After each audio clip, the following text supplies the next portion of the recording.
Hi guys, this is Amy Dragonfly. Welcome to Amy's World. I have been noticing that my videos and viewers are dwindling, which is fine, maybe I'm not sending the message out there, maybe, excuse me, maybe recording my bad days is probably not a good idea. I just record whatever inspires me at that time. So anyway, with that being said, I am bipolar. I am a domestic abuse survivor.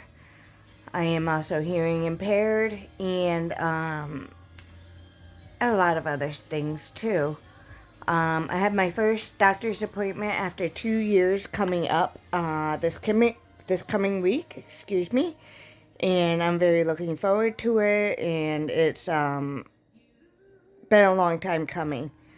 I'm going to meet this doctor, and I'm hoping he will work with me as a team to figure out what we need to do with my medications, whether I need to be completely switched, which I really hope not, because I don't like switching medications, because sometimes it makes me worse.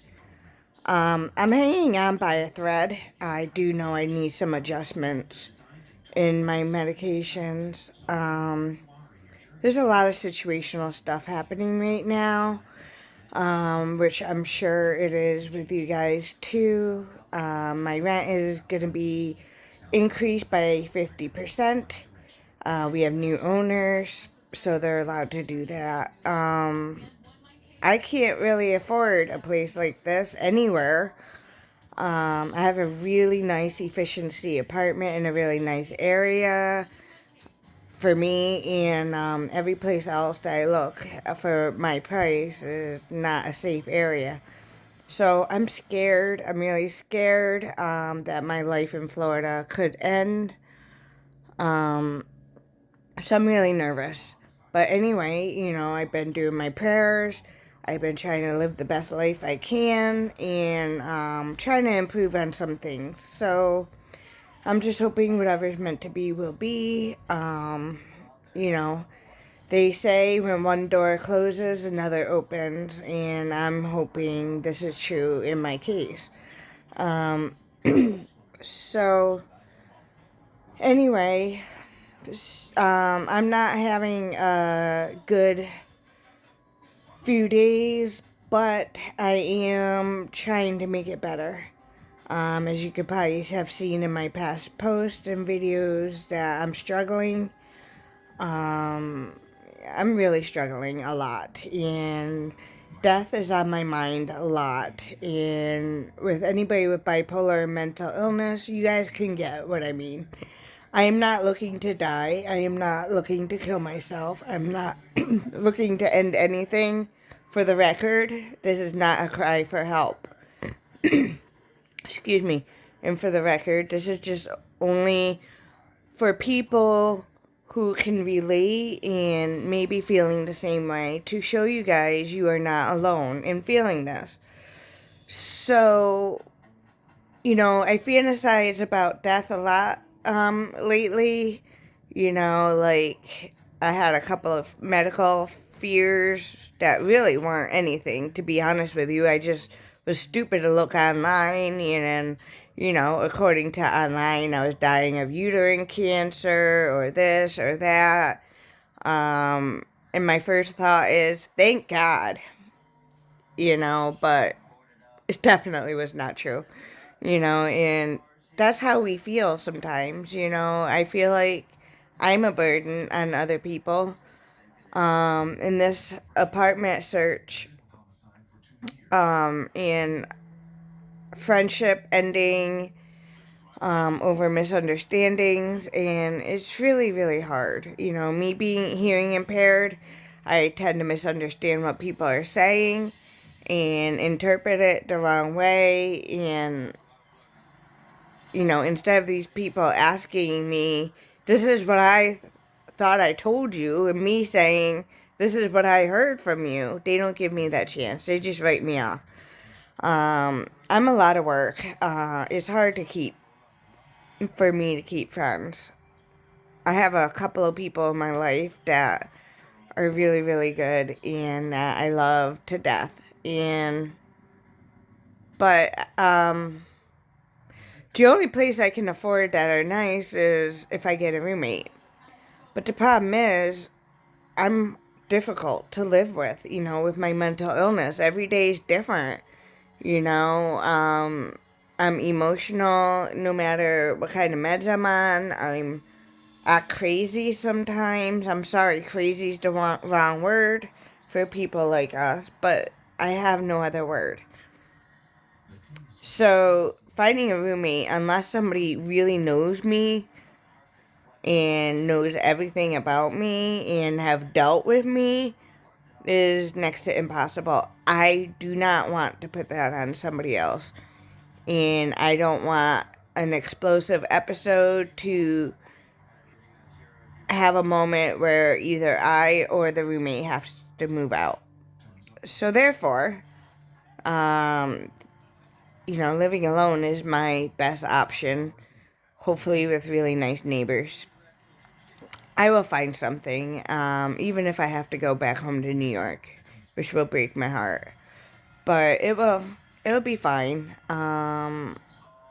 So I just been praying a lot and just kind of keeping to myself in a good way. I'm not really hiding out. I'm just kind of trying to take care of myself. Like, I have laundry going right now. I'm just doing a little bit at a time. I'm going to cook dinner for a friend tonight, so I'm planning all that. And I love to cook. I love to prep. And so there's just a lot of things. Of course, I don't really have a specific topic. I'm trying to keep to topics, but I'm noticing that I ramble a lot. So I'll always start out with a topic and then end up talking about other things. Um, Being me is really hard. It's really hard. My coworkers have a hard time with me. Um, people can only take me in small amounts, and because I am a great person, I know that, and with a great personality, I'm a lot of fun. But when they're around me, when I feel like they're around me, and I have been told this for a length of time, I drive them crazy. I drive them nuts. They can't handle me. I annoy them. So a lot of my really good friends have told me, I love you, you're great, but I can only handle you in small amounts of time, short term. Um, that's a lot to digest, It's really hard that I'm like that for a lot of people. But I'm starting to learn that once I accept it, then it's easier to live my life. The acceptance key is the hardest.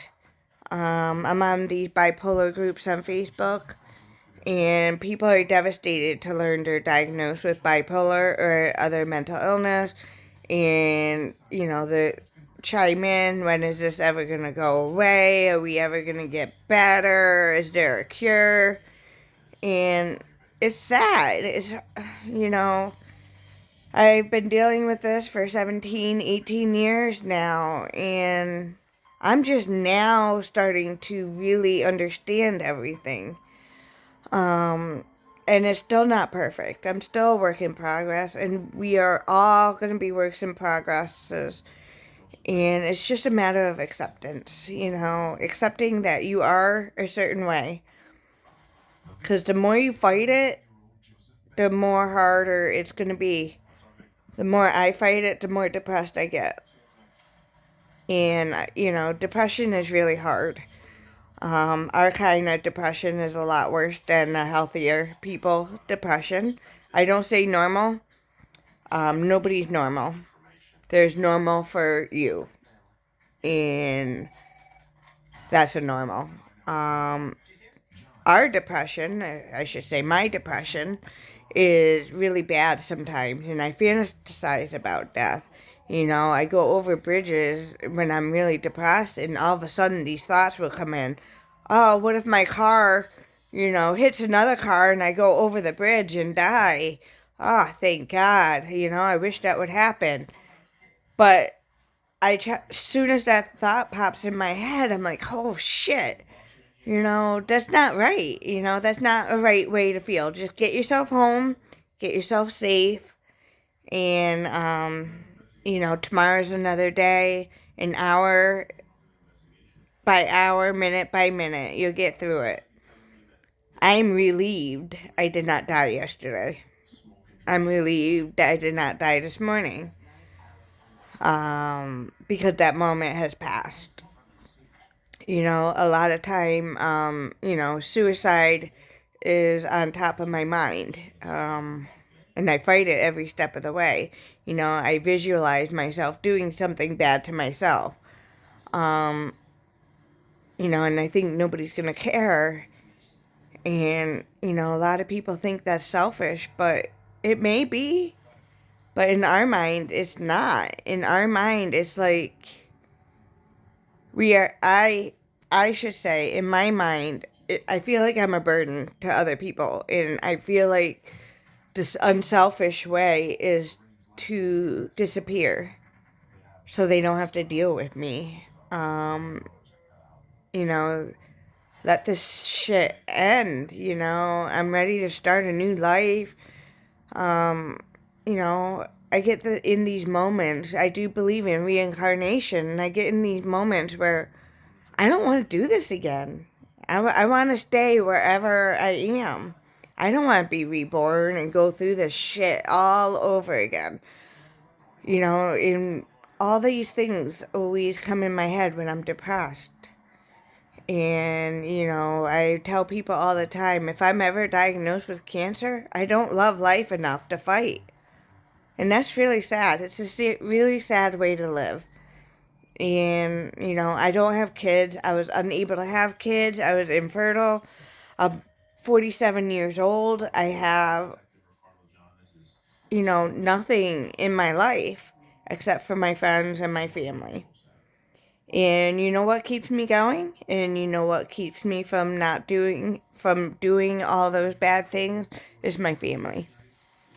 My parents would be devastated.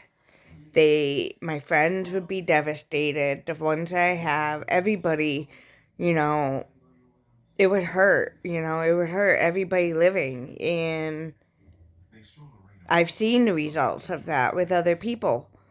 I've seen the results of people that had friends that have committed suicide in the past. And they still feel guilty. I have this one person that we kind of drifted apart. And one of our last conversations is he's known so many overdoses and suicides. And he feels bad that he couldn't help.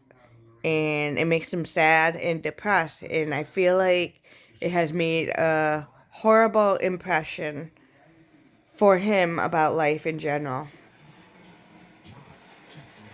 With this pandemic, I am disappointed in our country. I am disappointed in our government, in our healthcare system.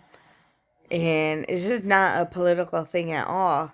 I had a customer yesterday at work. I do hair.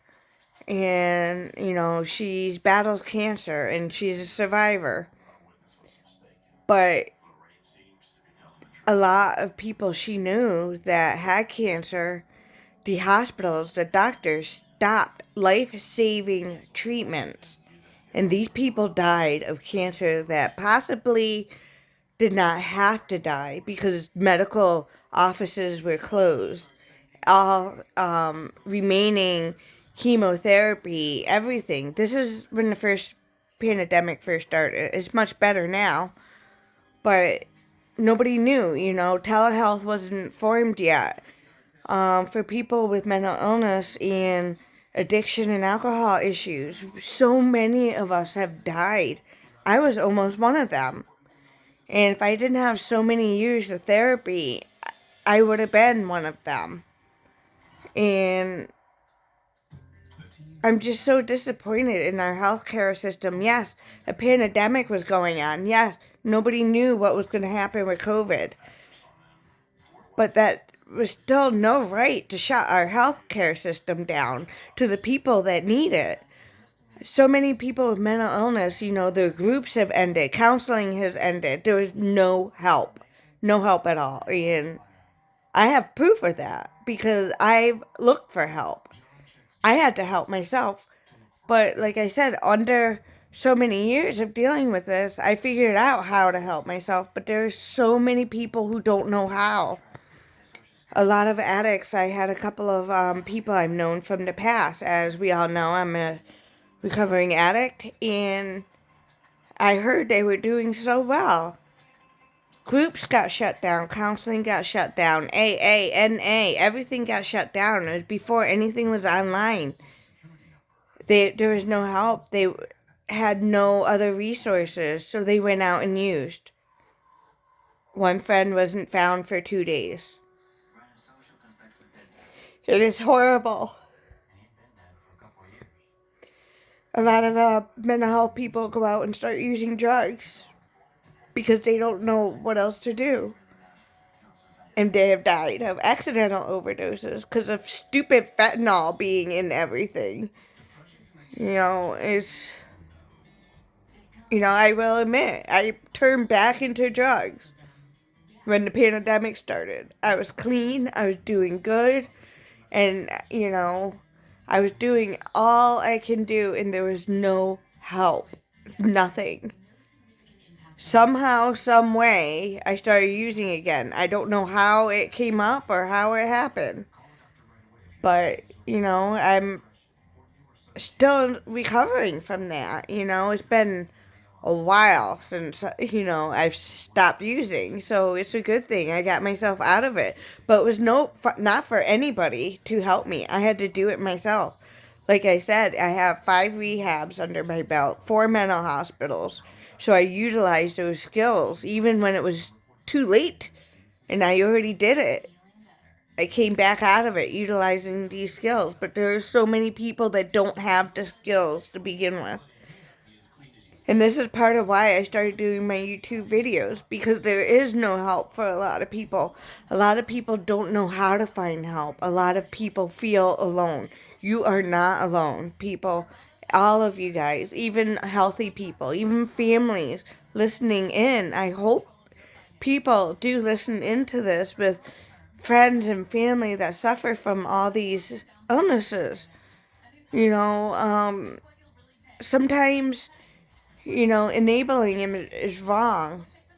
But sometimes, you need to let them figure out things for themselves. And sometimes you really need to get them help, kicking and screaming. Because this is the hardest thing to live through, guys. Being mental ill, having bipolar, being an addict, being hearing impaired, misunderstanding the world around you.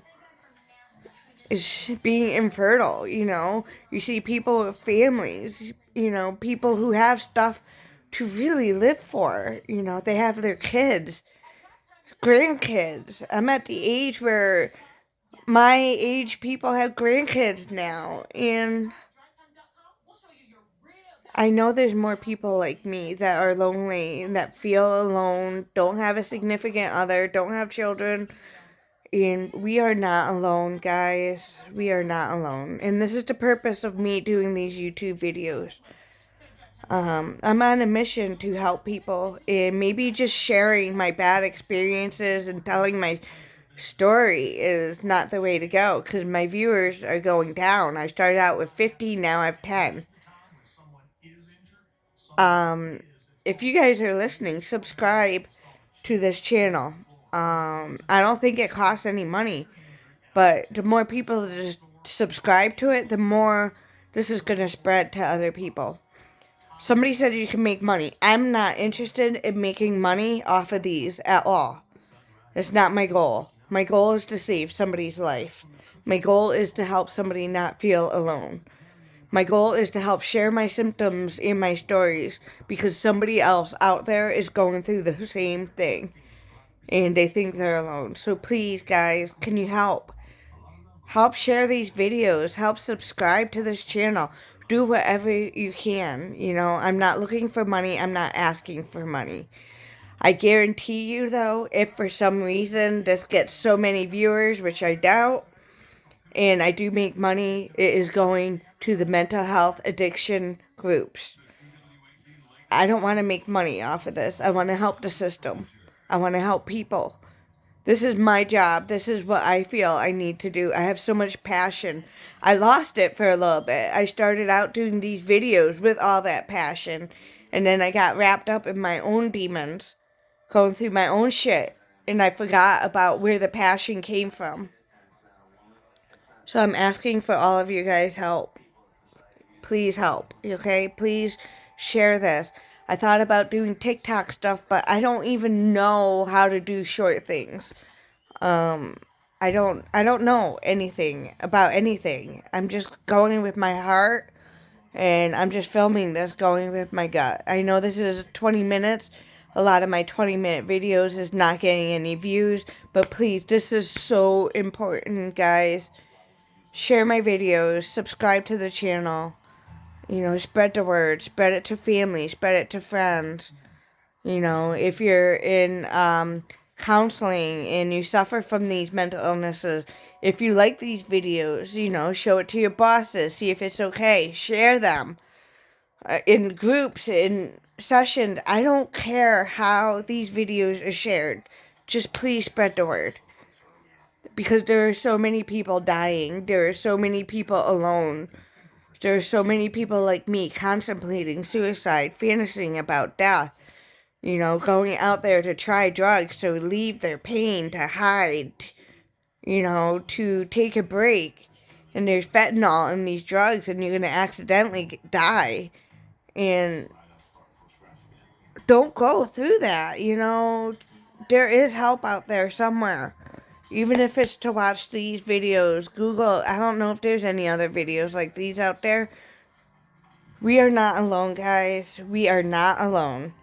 And, you know, I'm on these bipolar groups on Facebook, and everybody believes they're alone. We're not alone. So please, keep searching. Keep trying to help. You know, I try to share my skills out there. You know, and you can go on previous videos and watch them if you want to. You know, I'm only sharing what works for me. What works for me may not work for you. But keep looking. Keep trying different things. Keep up the good work. And look for the good work, guys. If you're struggling right now, you are not alone. You are not alone. Thank you guys so much. And have a great day.